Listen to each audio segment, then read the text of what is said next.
Olá, bom dia, tudo bem com você?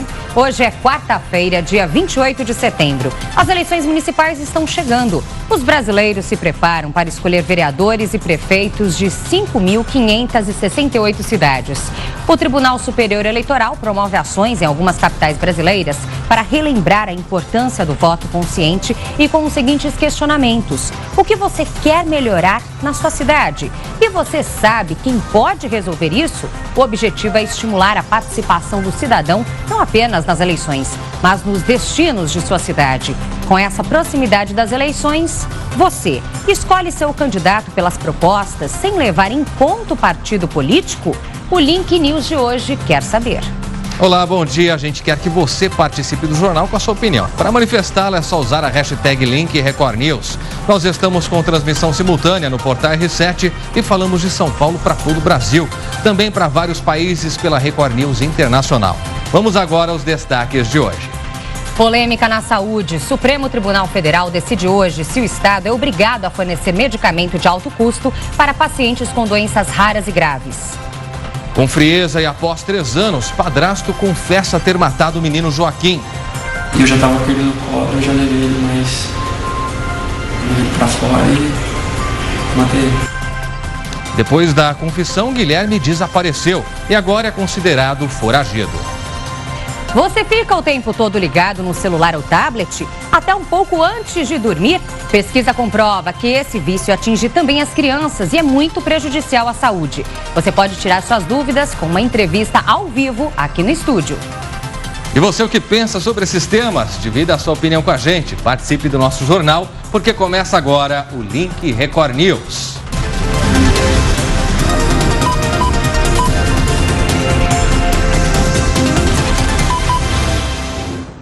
Abrimos esta edição com um caso surpreendente. 6 alunas de uma escola de São Paulo foram levadas para o hospital depois de comer um doce. 2 delas, Lidiane, estão na UTI. As meninas contaram que uma colega ganhou o doce de presente de um amigo. O pote de avelã com chocolate ficou vazio. 10 minutos depois de comerem, 6 alunas desta escola passaram mal. 2 estão internadas na UTI deste hospital, na zona leste de São Paulo. Ela estava com sintomas muito fortes, ela chegou muito ruim mesmo, né? Pela quantidade que ela ingeriu do produto. E eles estão fazendo mais exames nela para ver, né? Para ver o que vai acontecer. As alunas contaram no hospital que o doce teria sido um presente que uma colega da mesma sala ganhou de um amigo. A estudante teria dito na hora do intervalo de aula que chegou a comer um pouquinho e não se sentiu muito bem. Por isso decidiu dividir com as adolescentes. Como ela não comeu o produto junto com as 6 meninas, não passou mal. Além das 2 que estão na UTI, outras 4 permanecem em observação. Ainda não se sabe o que havia misturado ao creme de avelã com chocolate. A Polícia Civil não descarta a possibilidade de envenenamento. Como é menor de idade, a adolescente que levou o doce à escola vai ser chamada para prestar depoimento, na presença dos pais. Por e-mail, a Secretaria Estadual da Educação de São Paulo informou que o pote foi comprado fora da escola antes da aula. Elas teriam começado a comer na rua e terminado dentro da unidade. E que a direção prestou toda a assistência necessária, chamando o SAMU e avisando os responsáveis pelas alunas. Mas os pais dizem que as ambulâncias não apareceram e que só foram avisados do problema 2 horas depois. O diretor não teve ligação com o 90, não teve emergência, não teve nada. Simplesmente ligou para os pais e buscar as crianças na escola. E os pais foram buscar e cada um correu particular com seu filho. História absurda que precisa ser minimamente investigada. Outra história vergonhosa é essa que você vai ver agora. O padrasto do menino Joaquim admitiu pela primeira vez que matou o enteado de 3 anos em Ribeirão Preto, interior paulista. Depois da confissão, Guilherme desapareceu e agora é considerado foragido. Na entrevista, Guilherme confessa que matou o Joaquim. Então eu peguei ele no colo e fui até a cozinha, né, preparar uma mamadeira. E nessa hora foi que me veio na cabeça, né? Como eu disse, eu falei, se eu conseguir, se ele por acaso não estiver aqui, acho que minha vida vai melhorar. Uma insanidade, né? Eu falei, é isso que eu preciso. E eu já estava com ele no colo, eu já levei ele pra fora e matei ele. Como é que você sabia fazer isso? Eu treinei, né, jiu-jitsu, isso acontecia nos treinos de vento, né? ter um pouco de habilidade com isso. Não de técnicas de jiu-jitsu, né? Com a confissão, Guilherme admite que mentiu à justiça em todos os depoimentos. O técnico em informática sempre negou que tivesse matado o enteado. O promotor do caso está com uma cópia da entrevista. Ele vai pedir o auxílio de um legista para confirmar se Guilherme está falando a verdade quando afirma que matou Joaquim asfixiado. O promotor também já pediu à justiça que suspenda a liberdade provisória do técnico em informática. Depois da entrevista, Guilherme desapareceu e é considerado foragido. Antes, o técnico em informática havia ficado 2 anos preso na penitenciária de Tremembé, no interior de São Paulo. O crime foi em novembro de 2013. Ele morava com a mulher Natália, o bebê filho do casal e Joaquim. Ainda na entrevista, Guilherme confirmou que jogou o corpo do garoto num rio perto da casa da família. Eu estava muito perturbado, brigando comigo mesmo ali. Eu preciso dar um jeito de esconder ele. E chovia alguns dias, eu tinha certeza que ele estava cheio. Pelo menos tínhamos um bom de água. E foi na sorte que ele podia ter, eu falei, vou jogar, eu nem pensei nas consequências, né? Ele podia ter parado em qualquer lugar, podia ter parado ali, né? Mas eu não sei por que ele andou tanto, né? O corpo de Joaquim foi encontrado a mais de 100 quilômetros. Quase 3 anos depois, o caso aguarda julgamento. Natália responde em liberdade por omissão e hoje mora em Goiás. Ela foi procurada para falar sobre a confissão, mas não quis comentar o assunto. O advogado de Guilherme considera abandonar a defesa. Ciente desta entrevista e a partir do momento que tiver ciência de todo o conteúdo dos documentos por ele deixado, eu vou me pronunciar se fico ou não na defesa de Guilherme Longo. Que monstro! E além dessa confissão, Guilherme Longo também apontou falhas na perícia. Ele contradiz o resultado da perícia feita no corpo do garotinho. A causa da morte foi apontada como excesso de insulina, já que Joaquim era diabético. Mas num trecho da entrevista exclusiva que Guilherme deu à Record, ele dá outra versão. Guilherme conta que na época do crime havia voltado a usar drogas e que tentou se matar usando a insulina do enteado. Eu fiz 2 aplicações de 30 unidades. A caneta vai no máximo 30 unidades. São 2 canetas. Tem da ação rápida e tem uma que é prolongada, sabe? Aquele de uso rápido era quando realmente estava muito alto, precisava baixar, no momento crítico. Aí eu fiz 2 aplicações de 30 unidades em mim. Deu 60, que era a quantidade que deveria ter faltado, né, numa perícia. Você acompanha mais detalhes sobre a confissão do padrasto do garotinho Joaquim ao longo desta edição do Link Record News. Um recém-nascido foi encontrado numa rua em São José dos Pinhais, região metropolitana de Curitiba. Uma pessoa que passava pelo local, felizmente, ouviu o choro da criança e chamou a polícia.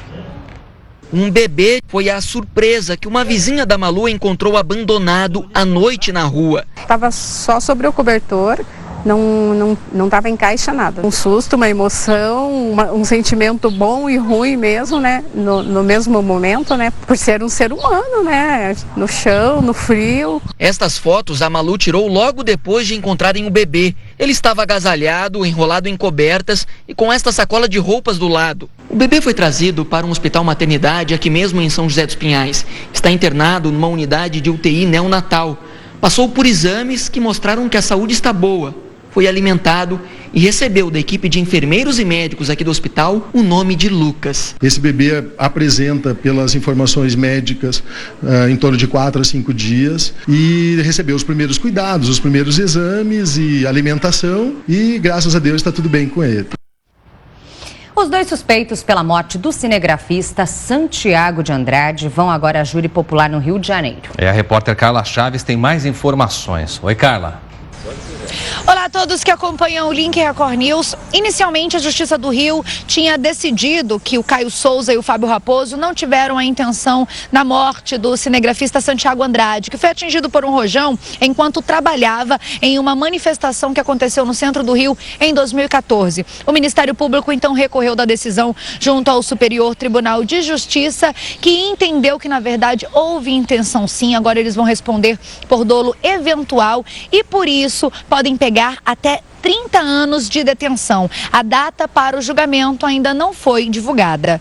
Voltamos ao estúdio da Record News. Obrigada, Carla, pelas informações. E o cenário político segue aquecido em Brasília. A senadora Gleisi Hoffmann, do PT do Paraná, e o marido, ex-ministro do governo Dilma, Paulo Bernardo, entraram para a lista de políticos que viraram réus na Lava Jato. E a repórter Vanessa Lima traz mais detalhes direto de Brasília para a gente. Vanessa. Olá, pessoal do Link Record News. A defesa da senadora tentará apontar contradições nas delações premiadas do doleiro Alberto Youssef e do ex-diretor da Petrobras, Paulo Roberto Costa, que ligaram o casal ao esquema de corrupção na Petrobras. Youssef disse ter dado a Gleisi Hoffmann e a Paulo Bernardo, ex-ministro do Planejamento, R$1 milhão. Segundo a denúncia da Procuradoria-Geral da República, agora aceita pelo Supremo Tribunal Federal, o dinheiro foi desviado da Petrobras e usado na campanha de Gleisi Hoffmann em 2010. Gleisi Hoffmann e Paulo Bernardo são acusados de corrupção e lavagem de dinheiro. Voltamos ao estúdio da Record News. Obrigado, Vanessa, pelas informações. E ainda falando sobre política, o presidente Michel Temer recebeu ministros e líderes aliados para pedir pressa na votação do projeto que limita os gastos públicos. Em outra reunião, ouviu uma boa notícia: um novo investimento da indústria automobilística. Michel Temer recebeu os presidentes da Shell e da Hyundai. O representante da montadora coreana anunciou investimentos de 150 milhões de dólares para a produção de um novo carro e um centro de pesquisas no Brasil. Do presidente da Petrobras, Temer ouviu detalhes do plano de reestruturação da empresa. A Petrobras quer dividir a exploração do pré-sal com outras companhias, mas precisa mudar a lei no Congresso. Para o país e para a atração de investimentos que são muito importantes para o nosso crescimento, isso é muito importante, que a Petrobras não seja obrigada a participar de todos os campos, e aqueles campos que ela não queira, ela terá a opção, em primeiro lugar, que outros que se interessem possam fazer esse investimento. No Palácio da Alvorada, o presidente recebeu ministros e líderes aliados para um jantar. Ele quer prioridade na votação do projeto que limita os gastos públicos.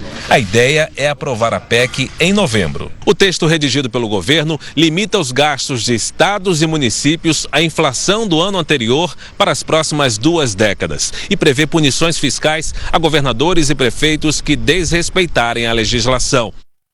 A Comissão de Ética da Presidência da República abriu investigação para apurar a conduta do ministro da Justiça, Alexandre de Moraes, que teria antecipado a fase da Lava Jato, que prendeu o ex-ministro Antônio Palocci. Moraes tem 10 dias para apresentar explicações à comissão. Se ficar comprovado que ele fez uso de informação privilegiada, a comissão pode aplicar uma sanção, que vai de uma advertência até a recomendação para a demissão do ministro. Além disso, pode ser processado por vazamento de informação privilegiada, o que é crime.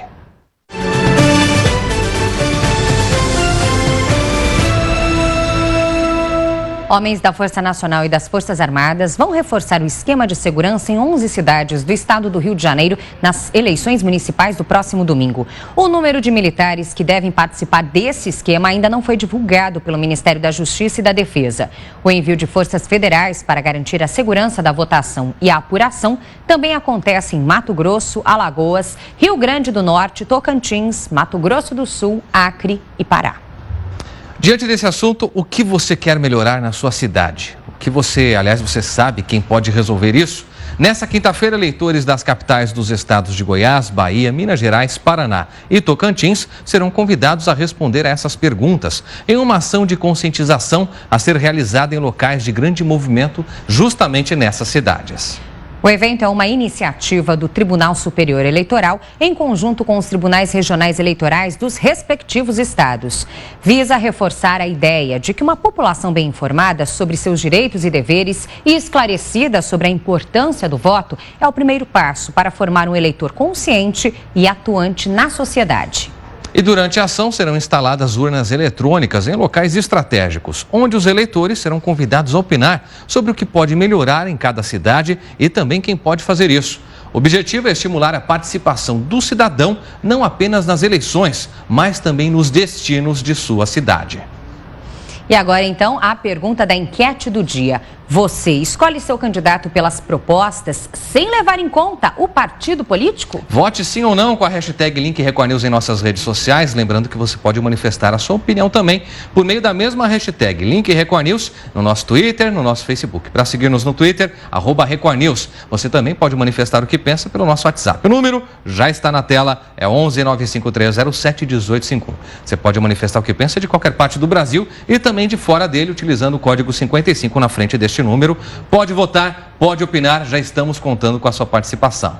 Bom, participe, a gente aguarda aí a sua mensagem, o seu voto e não perca no domingo a cobertura especial das eleições a partir das 8 horas da manhã aqui na Record News. A nossa equipe estará completa para levar até você todas as informações do dia do voto com detalhes das principais cidades brasileiras. E logo às 11 da manhã nós teremos uma edição especial do Link Record News. Às 4h30 da tarde, um programa especial com a apresentação de Heródoto Barbeiro, Ricardo Couto e Nirlando Beirão, além de outros convidados. É o voto na Record News. Um projeto leva força e esperança para pacientes com câncer de mama. Dentro de um ônibus que roda por São Paulo, mulheres que têm a doença recebem informações e fazem atividades que ajudam a melhorar a autoestima. Do lado de fora, um ônibus não tão convencional. Dentro, camarim e sala de estar. O ambiente foi criado para que as mulheres aprendam a se automaquiar, a colocar lenços e para que possam serem ouvidas por psicólogos. 57.960 brasileiras devem receber o diagnóstico de câncer de mama neste ano, segundo o Ministério da Saúde. A ideia é que o ônibus leve informações sobre prevenção, direitos e tratamentos para a doença. Para ela voltar à normalidade, o que a gente faz? Trabalho emocional, mostra os direitos que ela tem, assegurados pela Constituição. Muitas não sabem que elas têm o direito à reconstrução mamária. Há pouco mais de um ano, quem via Nilzabete assim tão bem arrumada não imaginava a dificuldade que ela passava no tratamento da doença. Com autoestima elevada, ela superou o problema. A peruca passa de mulher para mulher e agora está aqui no ônibus esperando para ajudar a melhorar o visual de quem precisar. Aos poucos eu fui vencendo isso e fui descobrindo a forma de como vencer isso, né? E como eu, assim, em contato com outras pessoas, ajudando, fazendo o que eu estou fazendo aqui, um trabalho de voluntário também, maquiando outras assistidas, assim como eu. A gente tem que se prevenir mesmo, fazer o autoexame, tá? Fazer mamografia e estar consciente. Que iniciativa bacana, né? Exatamente, que sirva de exemplo para diversas capitais. E sempre com alerta de que mulheres e homens precisam se cuidar, ficar de olho, porque quanto mais cedo se descobre um problema com esse, mais fácil de chegar à cura. A melhor solução ainda é a prevenção. Bom, o Ministério Público de Minas Gerais, em conjunto com o Ministério Público do Trabalho, pediu a readmissão de mais de 900 funcionários da Samarco. A nossa repórter Paula Abranches tem mais informações. Oi, Paula. Olá, bom dia para quem acompanha o Link Record News. Os promotores querem que os funcionários demitidos da Samarco sejam contratados novamente em um prazo de 30 dias. Os promotores alegam que essas demissões foram realizadas no período em que a obra estava interditada e embargada pelos órgãos. Desde que parou de funcionar, em novembro do ano passado, a Samarco criou um programa de demissões voluntárias. Ao todo, em Minas Gerais e também no Espírito Santo, 924 funcionários aderiram. Só que depois, a Samarco ainda demitiu mais 100 funcionários. A ação pede ainda que a Samarco e suas controladoras paguem 200 milhões de reais. E olha só, a título de indenização por dano moral coletivo. A Samarco informou que ainda não foi notificada e que, por isso, não vai se pronunciar. Voltamos ao estúdio da Record News. Obrigado, Paula, pelas informações. E a atual greve dos bancários completou 3 semanas e se tornou a maior da categoria já feita no Brasil. Segundo o último balanço da Confederação Nacional dos Trabalhadores do Ramo Financeiro, já foram fechadas quase 14 mil agências no país, mais da metade. Nas negociações, os bancários rejeitaram a primeira proposta da FENABAN, que é de reajuste de 6,5% dos salários. Os sindicatos alegam que a oferta não cobre a inflação do período e representa uma perda de 2,39% para o bolso de cada trabalhador. Ontem, o comando da greve dos bancários e a Federação Nacional dos Bancos voltaram à mesa de negociação em São Paulo, mas novamente não houve acordo. A violência fez crescer o medo dos motoristas nas estradas que cortam a Grande São Paulo. Só na rodovia dos Imigrantes, os assaltos aumentaram 50% este ano. Nós percorremos os trechos mais perigosos de 3 rodovias, onde os bandidos costumam agir jogando pedras na pista. Na pista tomada por bandidos, motoristas dão ré. Tentam fugir do arrastão na rodovia dos Imigrantes. No Rodoanel, carros com vidros estilhaçados, marcas de um assalto. Início de setembro, madrugada de sexta-feira. Veículos com pneus furados são obrigados a parar neste posto de combustíveis. Resultado da armadilha de ladrões na rodovia Fernão Dias. Uma das vítimas filmou o desespero dos motoristas. O ladrão joga pedra na pista e ó, tudo isso aqui é carro vítima. Tudo vítima, ó. Ó aqui, ó. Tudo com os pneus estourados, ó. Aí, galera, ó. Chegou mais um, acabou de encostar agora aqui, ó. Aí. Olha isso aqui, ó. À noite eu não passo aqui. Se eu vim vindo e for escurecer para mim chegar, principalmente com Guarulhos, né?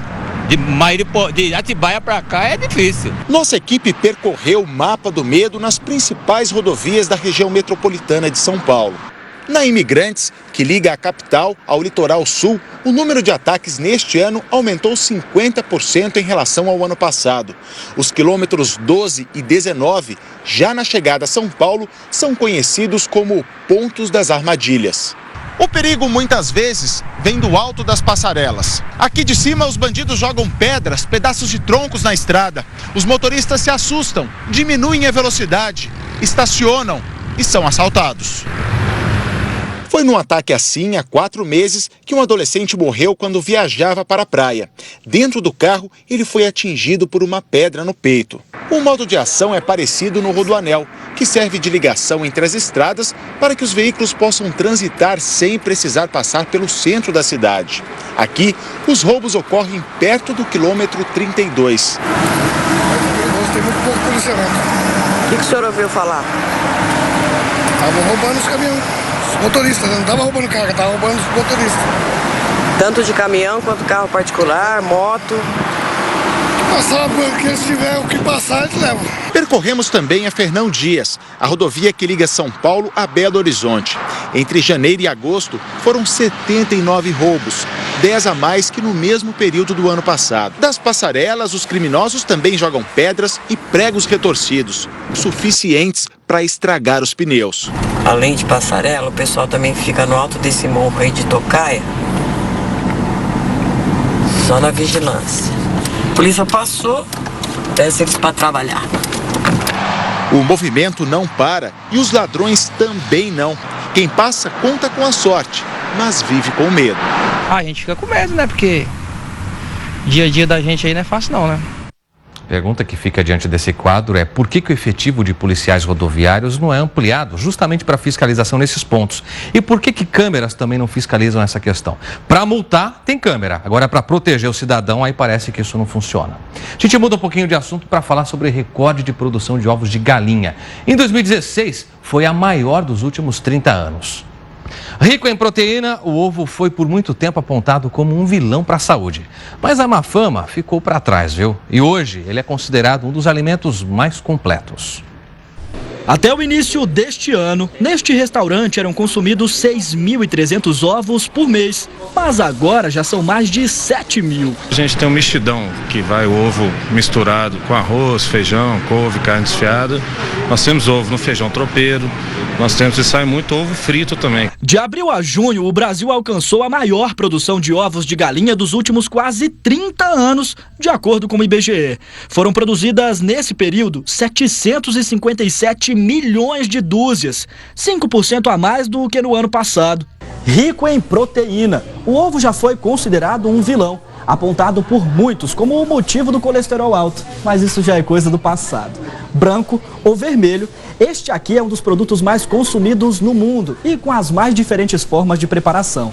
De acordo com os especialistas, os ovos são os produtos mais completos da alimentação humana. Mas esta nutricionista alerta, é preciso ficar atento à quantidade e à maneira como os ovos são consumidos. Evitar sempre o ovo cru, por um risco de salmonelose, que, independente de idade, é um risco que não vale a pena.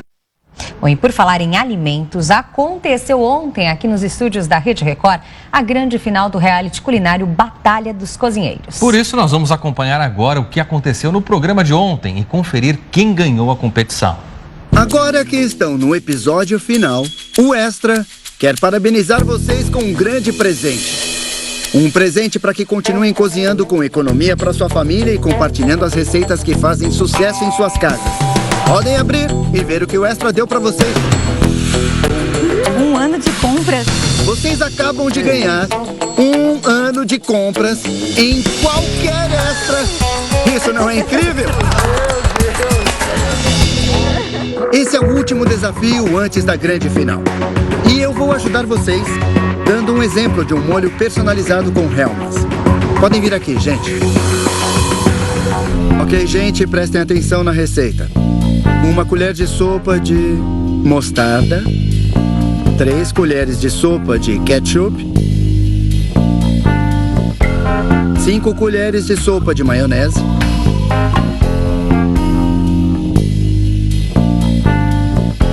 1 colher de sopa de vinagre de maçã, meia colher de sopa de páprica doce, 2 colheres de sopa de cebola picada e 2 colheres de sopa de picles picado. Um pouco de pimenta, um pouco de sal. Ok, tá pronto. Provem, peguem uma torradinha.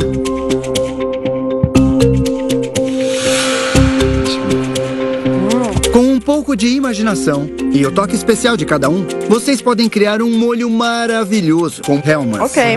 Obrigada. Obrigado, gente. Espero que sirva de inspiração. Hoje, pela primeira vez, não vou cozinhar aqui na minha cozinha. Vou levar vocês para Food Trucks. Vocês estão prontos? Tem certeza? 90 minutos no relógio e vamos cozinhar!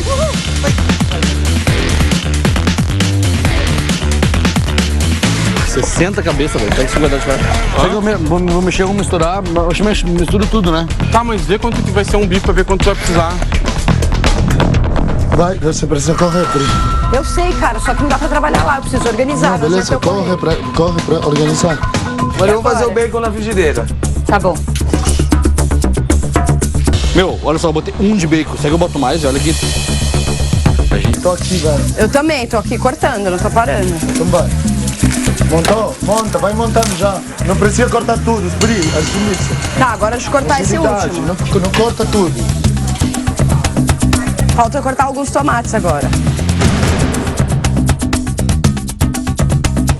Qual carne você misturou? Assim, fraldinha. 70% de fraldinha. Fala só pra nós aqui. E 30 de acém. Antes de começar a contar, eu quero lembrá-los que os votos estão de acordo com a cor dos Food Trucks. Alessandro e Gersilane são azul, Priscila e Juan são amarelo e André e Adelino roxo. Bom, vou começar a contar.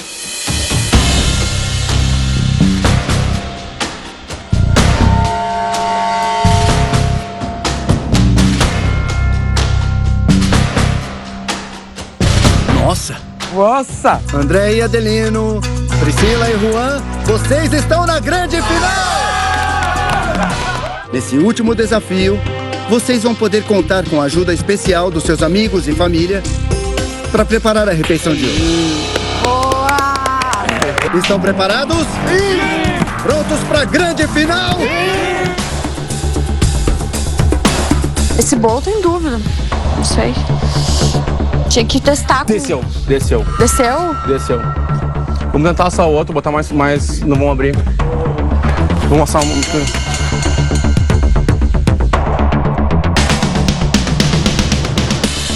Pega coisas para sobremesa também. A gente tem sobremesa. O que é a sobremesa? O pudim queimou porque o fogo tava... Porque não rolou. Oi? Parem tudo! Venham para os votados. E os vencedores são... os gaúchos, André e Adelino.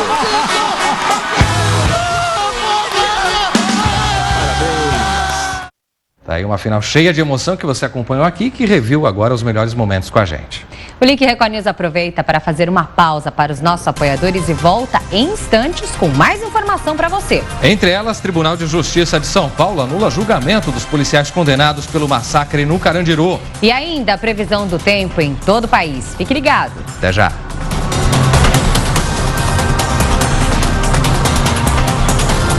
11h40 pelo horário de Brasília, estamos de volta com o Link Record News. De volta com um alerta para você, viu? Se você fica o tempo inteiro olhando para esse aparelhinho aqui, o celular, checando as redes sociais, até na hora de dormir, é bom tomar cuidado. Essa ansiedade prejudica o sono. Uma pesquisa comprovou que o vício atinge também as crianças e é muito prejudicial à saúde. Depois do trabalho, a advogada relaxa em frente à televisão, mas sempre mexendo no celular. Para entrar nas redes sociais, também uso o WhatsApp para falar com os amigos que não dá tempo durante o dia, para falar com a família. O filho mais novo também não desgruda. Quando acaba minha bateria do meu tablet, eu deixo para carregar e jogo no celular da minha mãe. Não fica parado. Rosana também tem outros 2 filhos mais velhos e é preciso ter 2 computadores para não ter briga. O mais novo está usando o celular porque o tablet dele está no conserto. Quebrou de tanto usar. Até quando a advogada vai dormir, lá está ele. Normalmente uns 40 minutos, 1 hora. E só depois é que eu vou realmente arrumo o travesseiro para dormir. Pietro também não desliga fácil. Eu fico assistindo TV. Na cama? Com tantas telas ligadas, é o sono da família que fica prejudicado. Vai para a escola 10h30, 11 horas, porque ele não acorda cedo. De jeito nenhum. Dorme tarde? Dorme tarde. Meia-noite, meia-noite e meia que ele vai dormir. Rosana e os filhos não são os únicos. Uma pesquisa realizada por uma universidade americana com 1.700 voluntários mostrou que o uso excessivo de redes sociais pode sim interferir na hora de dormir. Quase 30% dos participantes apresentaram altos níveis de perturbações do sono. Para os pesquisadores, os problemas são a excitação e a perda da noção de tempo. Além da questão de todo esse estímulo, perturbador para o sono, ainda tem a questão da luminosidade desses aparelhos, que impedem a liberação da melatonina, que é o hormônio do sono. Esta neuropsicóloga explica que os pais são modelos para as crianças. Segundo ela, não adianta o adulto tentar impor limites se está sempre respondendo mensagens e olhando para o aparelho. Para uma criança e para um bebê se desligarem para poder dormirem, é preciso que tudo esteja desligado, inclusive os aparelhos eletrônicos, os celulares, televisão, a luz da casa precisa já ir diminuindo esse ritmo para ir dando as pistas para as crianças que o dia está acabando, porque como hoje o mundo está ligado 24 horas, se alguém não dá o corte, o dia não acaba. Como a gente viu, é muito difícil não ficar viciado no celular, no tablet e outros aparelhos eletrônicos. Mas e as crianças, em qual o momento certo para que elas tenham acesso a esses aparelhos?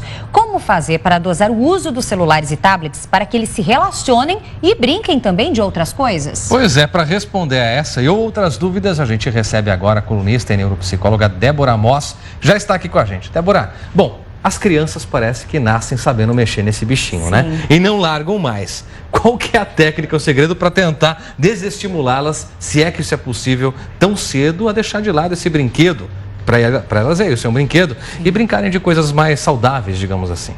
Então, até os 2 anos não teria por que apresentar esses brinquedos, entre aspas, para elas, Até porque elas estão motoramente tão ativas, elas precisam correr, pular, subir, descer. Então, esperar. Primeiro tem que esperar que essa criança tenha interesse nesse aparelho. O que acontece muitas vezes é que vira um recurso de distração.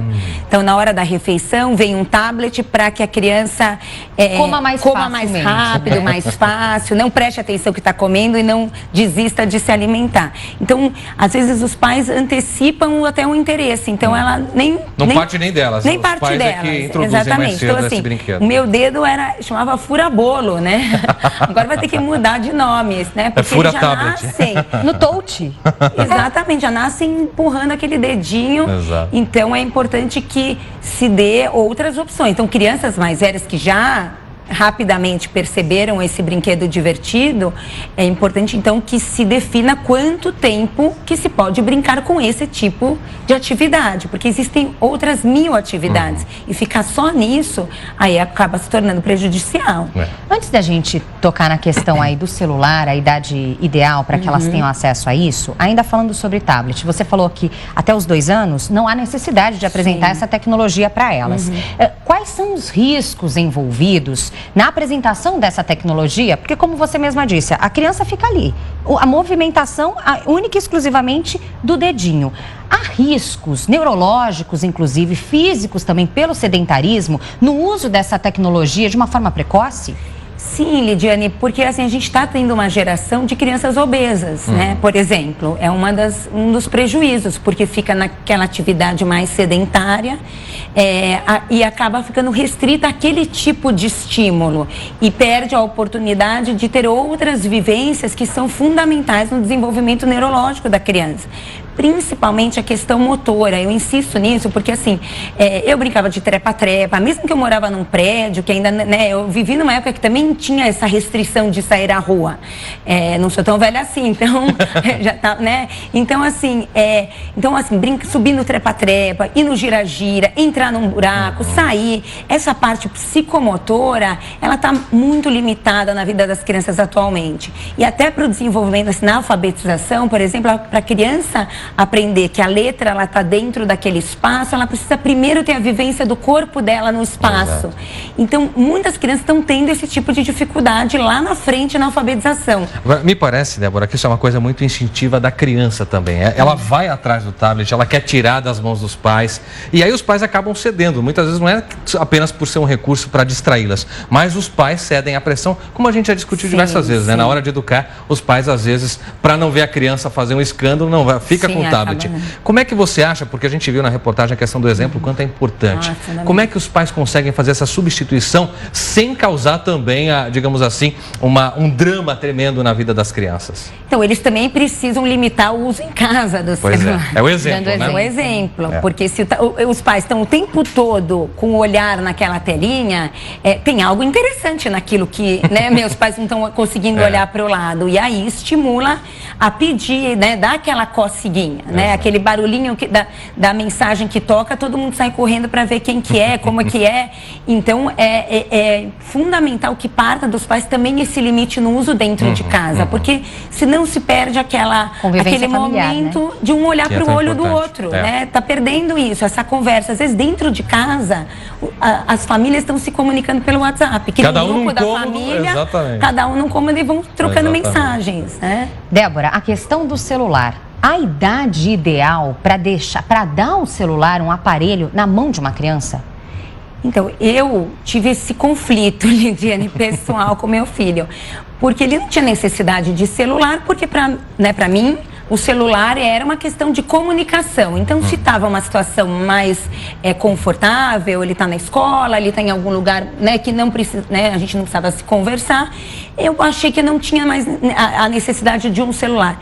Mas aí eu comecei a perceber que ele estava nas redes antissociais. Ele estava fora dos grupos da escola, de WhatsApp, dos grupos do acampamento, e aí isso caiu a minha ficha de que o celular ele vai além da questão da comunicação direta. Né? Qual a idade dele? 12, eram 12 anos, então eu consegui segurar até os 12 anos. Então por que uma criança de 5, 6, 7 anos precisa ter esse celular? Porque essas redes de comunicação, eles acabam sendo permeados pela família nessa idade, né? E eles não saem sozinhos, né? A partir dos 12 já dá para ir na rua sozinho, atravessar a rua, né? E ir para casa de um amigo, e aí, né, tem essa segurança que dá o celular para a família e vice-versa. Mas uma criança, qual é a necessidade dela de um aparelho celular? Exato. De certa forma não tem porquê, né? Então, 12 anos é uma idade boa, uma idade recomendada? Eu recomendaria, porque daí tem também a questão da responsabilidade. É um aparelho caro, né? É um aparelho que tem uma despesa mensal.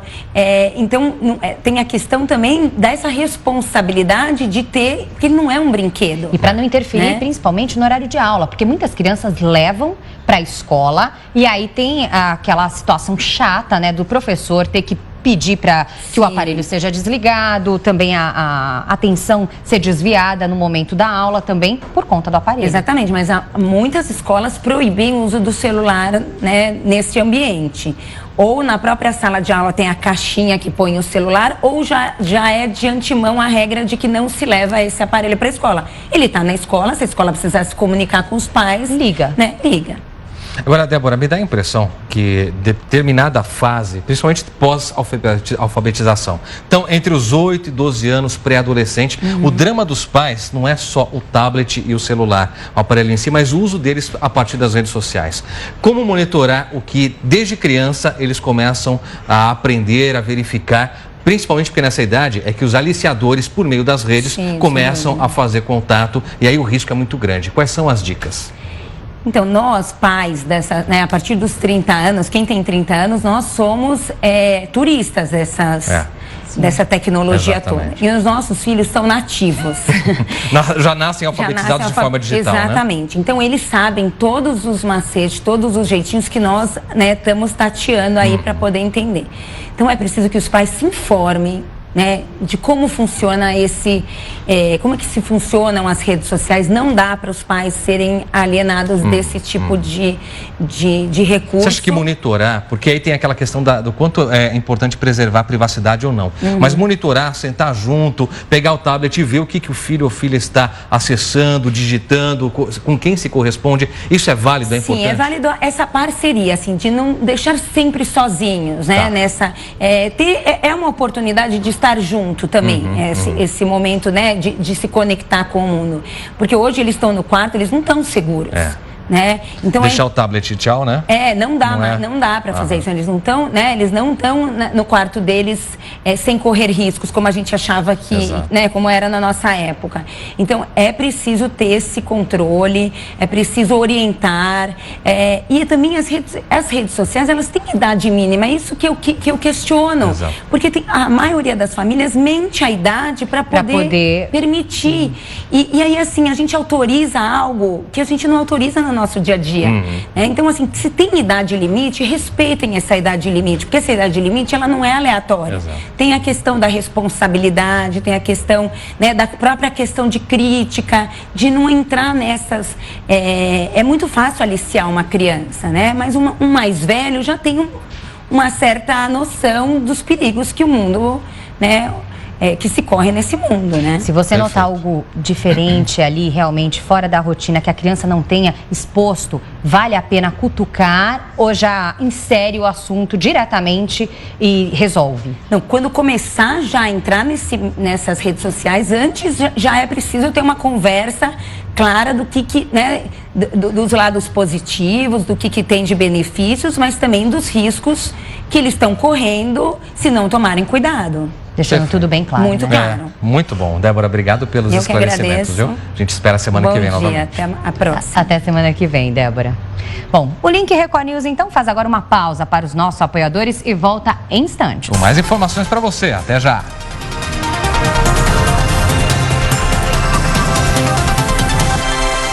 Onze horas e 59 minutos, estamos de volta com o Link Record News. E a Justiça de São Paulo anulou o julgamento dos policiais condenados pelo massacre do Carandiru. 73 policiais já haviam sido condenados. Para os desembargadores, faltam elementos que mostrem quais foram os crimes cometidos por cada um dos agentes no dia do massacre, que terminou na morte de 111 presos em outubro de 1992. E a partir de agora, parte da nossa rede fica com a programação local.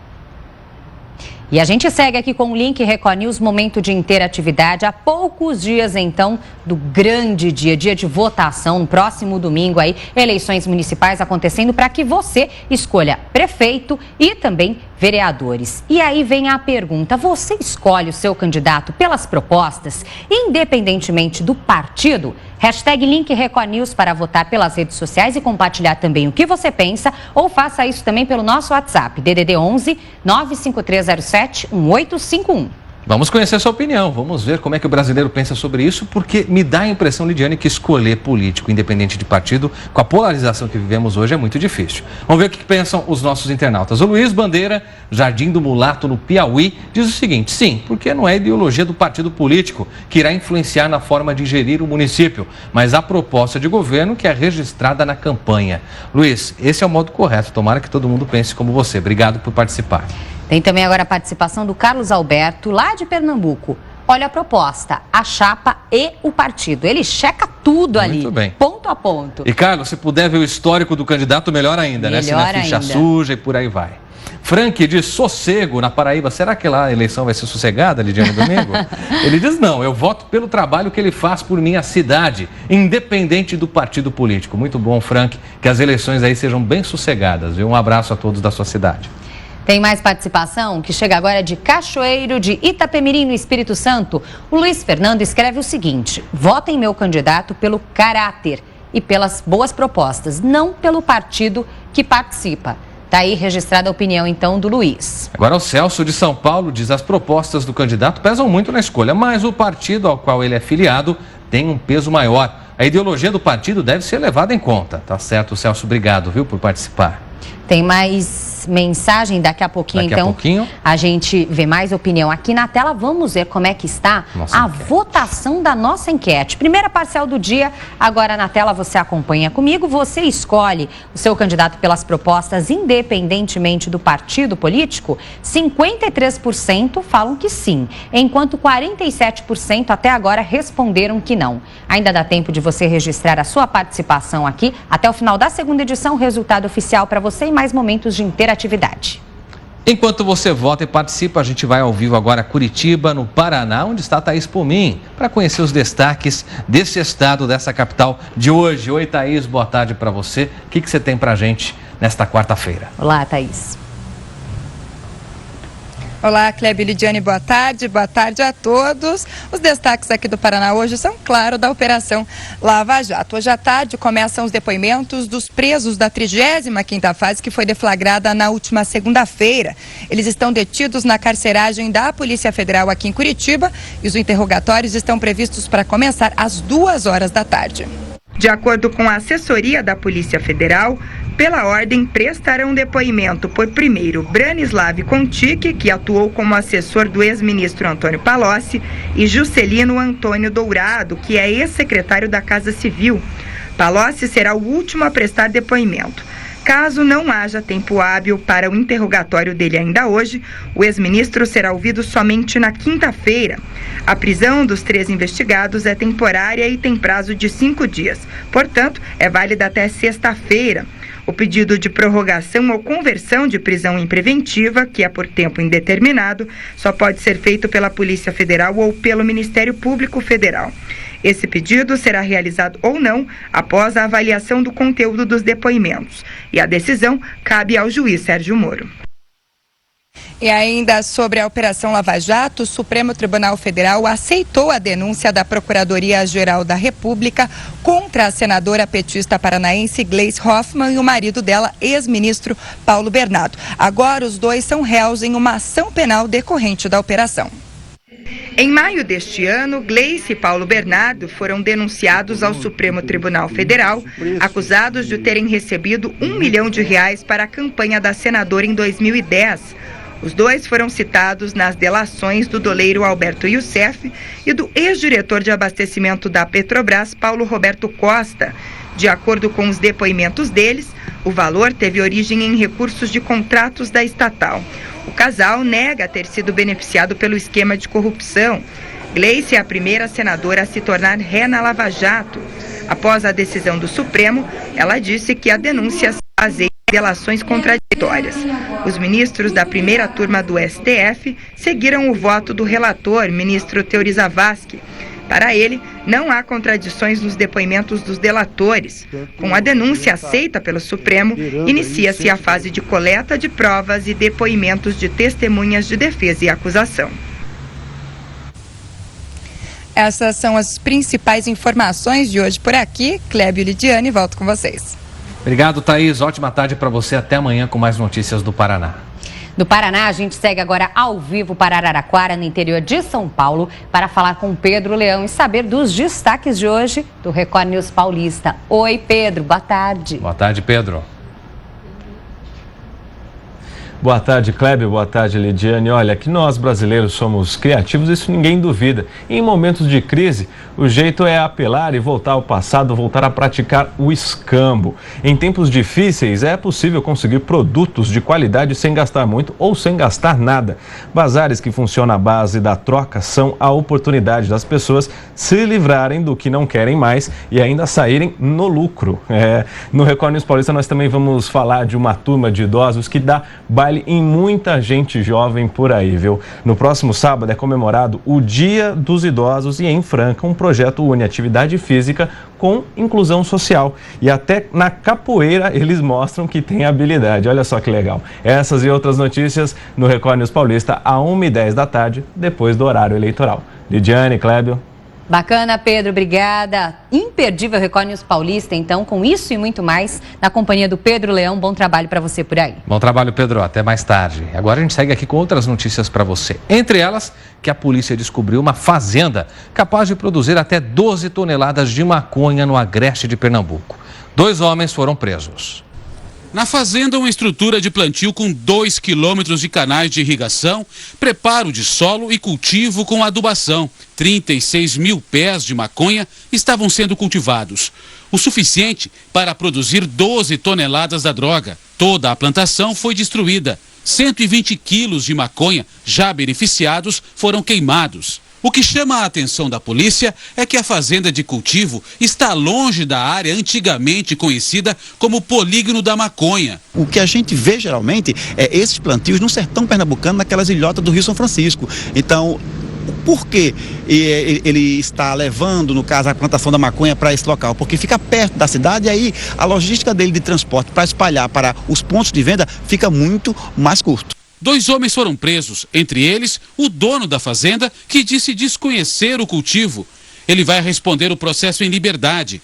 Do início do ano até agora, 379 mil pés de maconha foram erradicados em Pernambuco. Só este ano a polícia já apreendeu mais de 3 toneladas de maconha pronta para a venda. O número é 3 vezes maior do que toda a droga apreendida no ano passado aqui no estado. Com a fiscalização intensificada pela Polícia Federal, os traficantes estão buscando alternativas, que é a droga vinda do Paraguai. Devido a essa forte repressão que nós temos no sertão pernambucano, inclusive até com 4 operações anuais, fica difícil os traficantes comprarem maconha do sertão, porque a demanda não está tão grande assim. Prestação de serviço para você aqui no Link Record News. Hora de saber como fica a previsão do tempo em todo o Brasil. Lidiane. É isso mesmo, Clébio, e agora com dados da Somar Meteorologia. A gente vai observar aqui as últimas imagens de satélite que mostram muitas nuvens sobre as regiões norte e também nordeste do Brasil. Hoje, a chuva continua concentrada sobre essas 2 regiões, justamente por causa de um corredor de umidade da Amazônia. Os maiores volumes de água estão previstos para o Tocantins e também para o oeste do Amazonas. O ar seco mantém o tempo aberto e ensolarado em toda a área amarela, do centro-sul do país e também do interior nordestino e lá em cima na ponta do mapa, no estado do Amapá. À tarde, há alerta para baixa umidade do ar, principalmente na região centro-oeste, incluindo aqui Mato Grosso do Sul, Goiás e Distrito Federal, onde os índices podem ficar abaixo dos 20%. Olha, 15% nessa região. Isso significa que você deve se proteger. Protetor solar, boné e muita hidratação para não ter problema aí com a saúde. A temperatura chega aos 26 graus hoje em Porto Alegre, 28 graus graus no Rio de Janeiro e 34 graus calorão lá em Manaus. Em São Paulo, o tempo segue aberto e hoje esquenta bastante. A máxima, como a gente pode observar aqui, deve chegar até os 28 graus. Então, hoje é dia de casa arejada, roupas no varal, realmente para você aproveitar bem o dia. Amanhã, quinta-feira, também há previsão de tempo abafado com 28 graus de máxima. Mas a gente percebe, olha só, a mudança do tempo e temperatura já na sexta-feira. Pode chover, inclusive, de forma isolada e o tempo fica muito fechado. A temperatura cai bastante e a máxima não deve passar dos 21 graus. Sábado, um pouquinho mais firme aí, temperatura em elevação na casa dos 23 graus, mas ainda aquele tempo mais chatinho, que não anima muito, a gente predomina aqui. 15 graus de mínima, máxima 23 graus. Lembrando que ao longo de toda a programação você conta com pop-ups informativos aí, ó. No canto esquerdo do seu vídeo, São Paulo, nesse momento registrando 21 graus, assim como São Paulo, outras capitais também, para que você consiga se programar antes de sair de casa. Clébio? E o Jornal da Record venceu o concurso Europa de Jornalismo, prêmio conferido pela Comissão Europeia de Turismo. A série Nos Trilhos dos Alpes, gravada na Suíça, venceu na categoria televisão. As reportagens exibidas em outubro do ano passado mostraram um lado diferente de um país famoso pelas belas paisagens. A série pode ser revista na página do Jornal da Record, que fica no portal R7. Parabéns a todos os envolvidos nessa grande conquista. O Link Record News faz agora uma pausa para os nossos apoiadores e volta em instantes. E a seguir a gente volta a abordar o caso do menino Joaquim com uma entrevista com um psiquiatra forense para você entender melhor. Até já.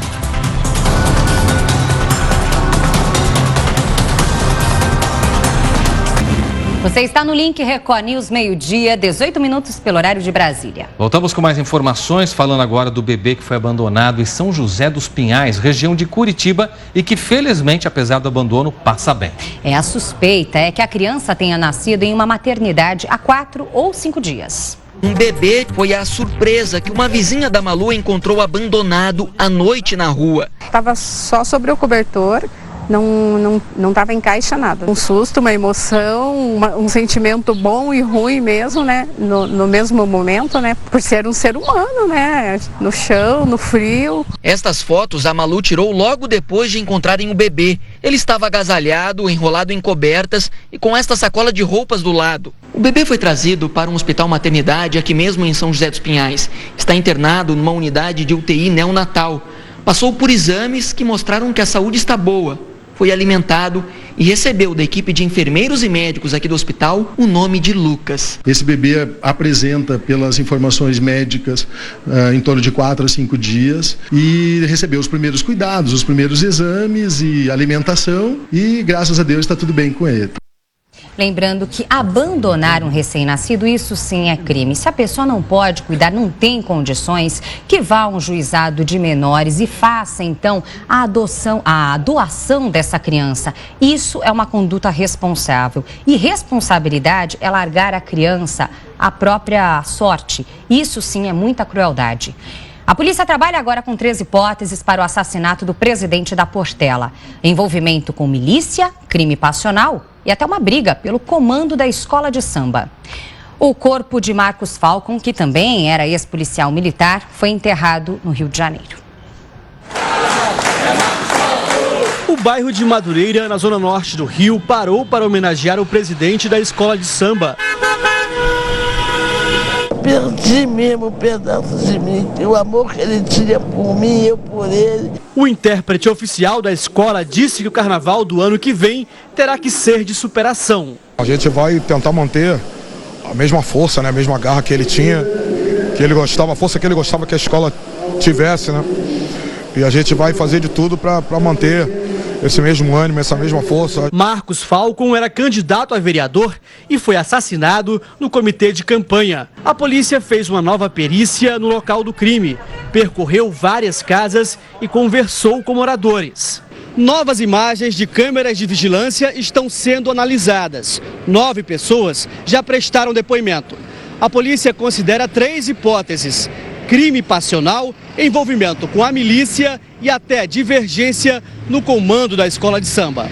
Na carreira militar, viveu momentos extremos. Foi o PM que hasteou a bandeira na ocupação do Complexo do Alemão em 2010. Um ano depois, chegou a ser preso por suspeita de participação em milícia. Absolvido, foi reintegrado à corporação.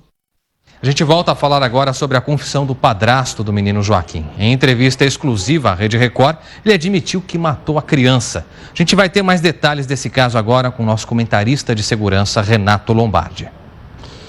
A confissão do padrasto do menino Joaquim, no meu modo de entender, encerra qualquer dúvida a respeito deste processo. Ela foi uma confissão tranquila, calma, detalhada, fria, cínica, de alguém que matou um menino de 3 anos pelo simples prazer de matar, porque simplesmente ele achava que o garoto atrapalhava o convívio da mãe do menino, mulher dele, com o outro filho que ele tinha tido com ela. Até então, a polícia, a perícia, o Ministério Público, o Poder Judiciário, todos achavam que o garoto Joaquim tinha sido assassinado em consequência de doses excessivas de insulina. Mas não. O padrasto simplesmente diz que o matou por asfixia. E ele dá detalhes que demonstram exatamente que ele fala a verdade, nua e crua. Porque ele diz que 2 dias antes tinha chovido muito. Ele matou o menino fora da casa, carregou o garoto até o córrego que estava cheio, jogou o corpo no córrego e o corpo foi levado e foi encontrado muitos e muitos quilômetros depois da residência ali em Ribeirão Preto, no interior do estado de São Paulo. Por que eu acho que o caso está encerrado? Porque ele simplesmente confessou. Ele simplesmente confessou à produtora da TV Record sem ter sido induzido a nada. Ela ligou o microfone, a câmera e ele começou a falar. Ele não foi induzido, porque muitas vezes pode dizer, não, mas o advogado pode falar, não, o repórter induziu, colocou palavras na boca dele. Não, ninguém colocou palavras na boca dele, ele contou com detalhes que ninguém sabia. Nem o Ministério Público, nem o Poder Judiciário, nem a polícia e nem o advogado. Sim, ele traiu também o advogado, entre aspas, porque para o advogado você não deve mentir. Você deve contar a verdade para o seu advogado para que ele possa te defender. Até para o advogado ele mentiu. E muita gente vai dizer, mas por que resolveu agora falar sobre isso? Porque realmente ele deve ter se arrependido, deve ter se questionado. E ele fala, no depoimento dele, na confissão dele, que foi uma insanidade que ele praticou. O caso, para mim, está encerrado. Aí o promotor diz, bom, mas e a perícia? A perícia constatou que o garoto teria sido morto em consequência de insulina, excesso de insulina, mas o corpo ficou em decomposição durante muito tempo. Precisa perguntar para o perito que examinou e que fez o laudo pericial para saber por que não foi constatada a morte por asfixia, se a decomposição do corpo não permitiu. De qualquer forma, é uma bomba, é uma mudança completa. Tanto é verdade de tudo que ele falou, porque ele fugiu. E ele estava respondendo ao processo em liberdade. Para mim, caso encerrado, e se eu tivesse o poder de aplicar uma pena, eu aplicaria para esse sujeito a prisão perpétua. Pena que não existe no Brasil. Uma pena mesmo. Bom, e a gente tem um trecho, então, da confissão do padrasto Guilherme, falando sobre a culpa dele nesse crime. Vamos relembrar agora esse trecho para depois a gente discutir sobre essa declaração. Então, eu peguei ele no colo e fui até a cozinha, né, preparar uma mamadeira. E nessa hora foi que me veio na cabeça. Né? Como eu disse, eu falei, se eu conseguir, se ele por acaso não estiver aqui, acho que minha vida vai melhorar. Uma insanidade, né? Eu falei, é isso que eu preciso. E eu já tava com ele no colo, eu já levei ele pra fora e matei ele. Como é que você sabia fazer isso? Eu treinei, jiu-jitsu, isso acontecia nos treinos direto, né? Tem um pouco de habilidade com isso, não de as técnicas de jiu-jitsu, né? Eu tava muito perturbado, brigando comigo mesmo, né? Eu falei, eu preciso dar um jeito de esconder ele. E chovia alguns dias, eu tinha certeza que o líquido estava cheio, né? Pelo menos tinha um volume bom de água. E foi na sorte que ele podia ter, eu falei, vou jogar, eu nem pensei nas consequências, né? Ele podia ter parado em qualquer lugar, podia ter parado ali, né? Mas eu não sei por que ele andou tanto, né? É revoltante e impressionante, né? Chega até a gente não sabe nem como se comportar diante de uma declaração dessa, pela frieza como o sujeito confessa um crime que não tem justificativa nenhuma. Uma criança. Uma criança, não, ele falou, né? Eu peguei para fazer mamar. Exatamente. Então isso realmente mostra um nível de crueldade, frieza aplicada em todo aquele momento. Que horror, horror é um monstro. E justamente para entender um pouco melhor esse caso, que chocou o país, a gente conversa agora por telefone com o psiquiatra forense Guido Palomba. Doutor Guido, boa tarde, obrigada por nos atender, participar aqui do Link Record News. Boa tarde a você, boa tarde a todos os seus ouvintes. Boa tarde. Diante dessa frieza, da forma como o padrasto Guilherme confessa, inclusive, que ele foi autor desse crime, o que a gente pode concluir? É um problema mental? É muita crueldade? O que o senhor conclui disso? Olha, algumas conclusões são possíveis sim. Primeiro, lembrando que todo crime, sem exceção, é uma fotografia exata em cores do comportamento do indivíduo. E se nós soubermos ver essa, entre aspas, fotografia, nós vamos saber algumas coisas do psiquismo dele. Porque quem manda no comportamento é justamente o psiquismo. Então, nesse caso, pelos depoimentos dele, por essa confissão que ele fez para vocês, mostra claramente que esse indivíduo, no mínimo, é um deficiente mental. Ou seja, uma pessoa rebaixada de inteligência, de pouca inteligência. Por quê? É um crime simplista, não é? Pouco elaborado, entre aspas, é uma atitude burra dele, não é? Então, por que tudo isso? Ele também, uma outra coisa que chama atenção, é que ele conta que matou a criança porque ela competia com ele pela atenção da mãe. Então, é mais ou menos assim, é extremamente mal elaborado, outra coisa, é frio, ele não tem nenhuma ressonância afetiva com a vítima, né? Ele trata aquilo como um problema e resolve de uma forma simples. É mais ou menos, guardando as devidas proporções, como uma pessoa que está querendo se esconder, esconde só o rosto, né? Como se isso aí fosse a solução do problema. Então, esse indivíduo, no mínimo, ele é um deficiente mental, ou seja, uma pessoa retardada mental. Doutor Guido, a gente, ouvindo a sua declaração sobre um crime que, de certa forma, foi praticado no calor de um momento e claro que nesse instante todas as preocupações se voltam para a captura desse indivíduo e, posteriormente, a punição que será aplicada. A gente pode, então, imaginar que talvez não tenha sido um crime premeditado, porque quando se fala na morte de uma criança praticada por um padrasto ou madrasta, em situações que, infelizmente, a gente vê até com certa frequência no Brasil, sempre se imagina que é um crime premeditado. Nesse caso, o senhor descartaria essa premeditação? Não, porque tudo feito pode ser uma premeditação mórbida, tosca, mal elaborada. Então a criança incomodava ele por tais e tais motivos, entre eles o de competir pelo carinho da mãe, não é? Da mãe da criança. Então ele falou, bom, um dia eu vou matar, uma hora eu mato, e resolveu de uma forma simplista. Então, pode existir uma elaboração, uma premeditação, mas é tosca, é feita de uma forma, enfim, primitiva, sem nenhum tipo de afetividade, uma coisa, entre aspas, uma espécie de uma forma primitiva de agir. E isso demonstra, na minha concepção, que no mínimo ele tem uma ausência, uma diminuição, um retardamento da inteligência.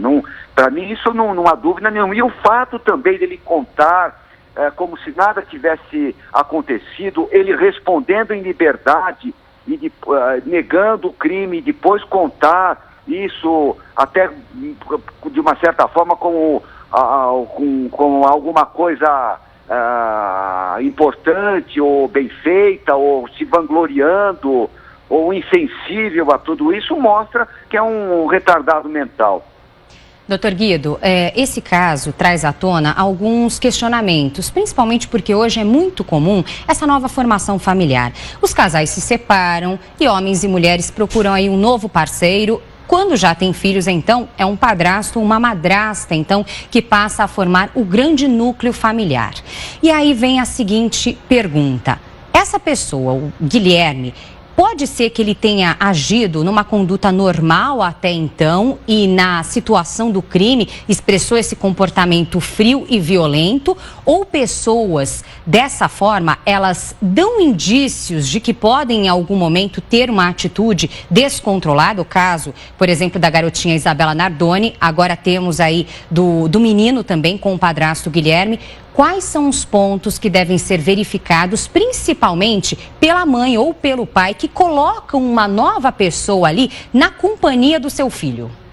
Bom, começando pela última parte da sua pergunta, claro que quando entra uma pessoa nova na família, tem filhos, tem menores de idade, a mãe ou o pai, né, diante dessa pessoa nova, se não houver um carinho, uma interação, fatalmente o relacionamento dos adultos está condenado. Uma hora vai acabar, porque ninguém separa amor de pai ou amor de mãe, desde que esses pais eles sejam, digamos, bem formados psicologicamente, mentalmente bem formados. Agora, quando há patologias mentais, tudo é possível. Então, respondendo, é claro que a pessoa nova que entra, ela tem que se interar com a prole do outro, e vice-versa. Agora, no caso este caso, ele, na minha maneira de conceber, ele não se compara ao caso dos Nardoni, porque a forma como o delito foi praticado é muito diferente. Aquele caso do Nardoni foi no momento, aconteceu tudo a partir de um determinado momento. Para mim, quando a criança começou a chorar dentro do carro e a madrasta provavelmente bateu na criança, saiu sangue, a criança chorou mais e a partir daí desencadeou todo aquele tipo de conduta que já é bem conhecida. Agora, neste caso, não. Este caso deve ser um retardado mental que falou: um dia eu vou matar essa criança. Ou essa criança está me amolando. E pegou e fez como se estivesse jogando uma coisa ruim no lixo. Nada mais do que simplesmente isso. Foi o que passou na cabeça dele, esse tipo de reação. Mas este já era assim desde sempre. Então ele já deve ter na vida dele, eu aqui ouso dizer, nos antecedentes pessoais, ele deve ter mostras de que não é uma pessoa com a inteligência normal. Já deve ter na vida pessoal dele uma série de comportamentos mostrando que ele é uma pessoa com um retardo mental. Doutor Guido, diante dessa sua informação, eu acho que todos nós nos vemos, diante da morte do próprio menino Joaquim, com uma sensação de impunidade muito grande. A gente gostaria de encerrar tentando imaginar o seguinte: diante da sua declaração de uma pessoa que talvez fosse incapaz mentalmente, será que a defesa, quando da sua captura, porque certamente a polícia vai chegar nesse sujeito, poderia alegar insanidade mental e isso reduzir uma possível punição? Ou como é que a acusação pode, com esses fatos, com essa confissão fria e calculista, levá-lo a uma condenação justa, se é que há uma condenação justa para alguém que pratica um crime de tamanha violência? Olha, sua pergunta é muito importante. Se de fato for isso, um retardo mental, uma pessoa insensível, sem como tudo parece que é, na minha concepção, o justo é que ele vá para um lugar no qual ele entre e nunca mais saia, uma espécie de prisão perpétua, que seria a medida de segurança detentiva em casa de custódia e tratamento, que isso existe. Agora, não é o fato de ter um problema mental que diminui a pena ou a medida de segurança que ele deveria receber, na minha concepção. Ao contrário, uma pena corporal, quando ele cumpre, digamos, 10 anos de cadeia, ele terminou os 10 anos, ele tem que ir para a rua, tem que receber alvará de soltura no mesmo dia que ele termina de cumprir a pena. Ao passo que em medida de segurança, que é aquilo que se aplica para os doentes mentais, os retardados mentais, ela tem um dia para começar. O início é curto, porque o juiz não pode dar mais do que 3 anos de medida de segurança detentiva. Porém, quando termina esses 3 anos, ele fica lá enquanto tiver periculosidade. Ele não volta para a sociedade enquanto ele tiver periculosidade. E isso pode durar mais de 30 anos, pode durar 40 anos. Aí você fala, bom, mas no Brasil, o máximo que se fica preso são 30 anos. Mas medida de segurança não é prisão, portanto ela pode durar mais de 30 anos. E eu posso falar como médico, como uma pessoa que trabalha já há muito tempo nessa área, que indivíduos dessa natureza, que confessam o crime com essa frieza, sem nenhuma ressonância afetiva com a vítima, e ainda, na minha concepção, com algum retardamento mental, eles não se recuperam nunca. Então não existe voltar um dia para a sociedade. A medida de segurança, na minha maneira de entender, é permanente e dura por quanto tempo viver. Perfeito. Tomara que seja assim, viu, doutor Guido? A gente vai torcer para que ele seja capturado e para que, de fato, a punição seja mais adequada, de forma que ele não retorne à sociedade. Obrigada, doutor Guido, pelos seus esclarecimentos e que a população realmente fique livre de monstros como esse. Obrigado mais uma vez, doutor. Muito obrigado. Não só fique livre, mas acho que é importante você que viu esse vídeo, se porventura reconhecer esse sujeito na rua, ligue imediatamente para a polícia por meio do 90 ou qualquer número de denúncia e dê aí as coordenadas, porque alguém assim não pode ficar sem punição e nem solto na sociedade. Imagina, se com uma criança ele é capaz de fazer tamanha crueldade, imaginem só, enfim. A gente aproveita então para fazer uma pausa. Uma rápida pausa para os nossos apoiadores e voltamos em instantes com mais destaques para você. E a seguir, o Ministério da Saúde anuncia novo medicamento para portadores do HIV. E ainda, Shimon Peres será sepultado na sexta em Jerusalém.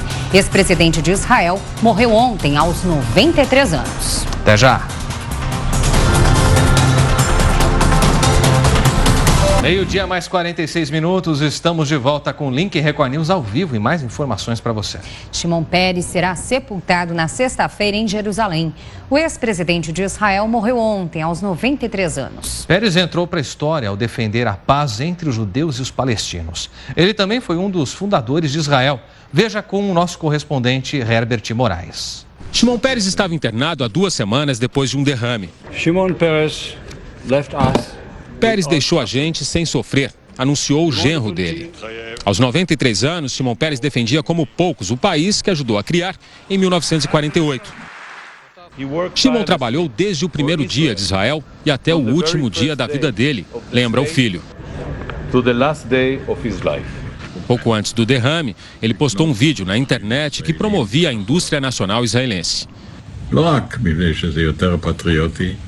Presidente, premier e ministro de várias pastas. Era um político carismático e realizador. Foi um dos criadores do programa nuclear israelense, mas também lutou pela paz com os vizinhos palestinos. Luta reconhecida em 93. Ele, o primeiro-ministro Yitzhak Rabin, que foi assassinado, e Yasser Arafat ganharam o Prêmio Nobel da Paz por terem promovido um acordo entre palestinos e israelenses. O funeral de Shimon Peres será aqui na Knesset, o parlamento israelense, e vai ser aberto ao público. O sepultamento está marcado para sexta-feira. Líderes mundiais já confirmaram presença e virão a Jerusalém prestar as últimas homenagens. Entre eles, o presidente Barack Obama, o francês François Hollande e a chanceler alemã Angela Merkel. A presença deles confirma a notoriedade de Shimon Peres. No México, um experimento científico ganhou vida e também nome. Abraham Hassan é o primeiro bebê a nascer com o DNA de 2 mães e um pai. A informação foi divulgada pela revista americana New Scientist. Além das características do pai e da mãe, Abraham herdou um pedaço do código genético de uma doadora. A nova técnica de fertilização permite que pais com mutações genéticas possam ter filhos saudáveis. É o caso do bebezinho que já completou 5 meses. A mãe dele transporta genes para a síndrome de Leigh, uma doença rara que afeta todo o sistema nervoso. Na prática, genes da doadora substituem os que estão na mitocôndria da mãe. As mitocôndrias são as verdadeiras casas de força das células, pois produzem energia para todas as atividades celulares. O rebento, que já veio ao mundo como celebridade, nasceu no México, onde não há leis que proíbam a técnica que os cientistas utilizaram. E o Ministério da Saúde informou hoje que novos pacientes em tratamento contra HIV devem receber um medicamento diferente do que os que estão disponíveis hoje. Além de pacientes que ainda não fazem tratamento contra a doença, pacientes que apresentam resistência aos medicamentos atuais, o que corresponde a 17 mil pessoas, também serão beneficiados com o remédio. Atualmente são usados 3 remédios no SUS, combinação conhecida como 3 em 1. A partir de 2017, a indicação será de dolutegravir associado a 2 outras substâncias. De acordo com o Ministério, foi possível conseguir desconto de 70,5% na compra do novo remédio. A pasta calcula que cerca de 100 mil pacientes iniciem esse novo tratamento. O Link Record News faz uma pausa para os nossos apoiadores e volta em instantes. Até já.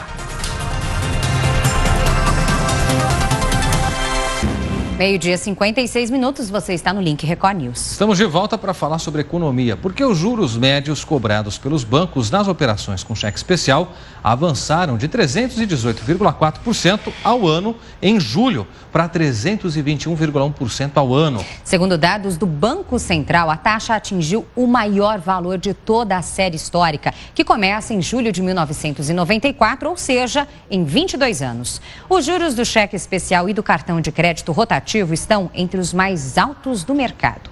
E agora a gente te convida, portanto, para participar da nossa enquete do dia, que segue também na segunda edição do Link Record News, logo mais às 3 horas da tarde. Você escolhe seu candidato pelas propostas, sem levar em conta o partido político. Aproveite, vote nas redes sociais, entre no Twitter, no Facebook da Record News, comente também e participe, sempre utilizando a hashtag Link Record News. Ou faça isso pelo nosso canal direto WhatsApp. Salve o número aí como contato do Link Record News, depois é só digitar a sua resposta e enviar facilmente. DDD 11 95307 1851. E já que falamos sobre a escolha de candidatos, você não pode perder neste domingo a cobertura especial das eleições a partir das 8 horas da manhã aqui na Record News. Nossa equipe estará completa aqui para levar até você todas as informações do dia do voto, com os detalhes das principais cidades brasileiras. Às 11 da manhã teremos uma edição especial do Link Record News. E às 4h30 da tarde, um programa especial com Heródoto Barbeiro, Ricardo Couto, Nirlando Beirão e convidados. É o voto na Record News. Enquanto não chega o dia da eleição, nós perguntamos a você sobre a escolha do candidato. Vamos conhecer a sua opinião agora por meio do nosso WhatsApp. O número está para você aí, 11 95307 1851. Começamos com a mensagem da Denise, que chega de Campinas, São Paulo. Não consigo ignorar o fato do candidato ser de um partido que tem casos de corrupção e propinas. Afinal, o candidato é vinculado ao partido. Obrigada, Denise. Agora a opinião da Priscila, de Campina Grande, Paraíba. Eu voto nos candidatos pelas propostas, pois depois que eles ganham, eu tenho como cobrar. Obrigado, Priscila, pela sua participação. Vamos ver então mais uma parcial da nossa enquete.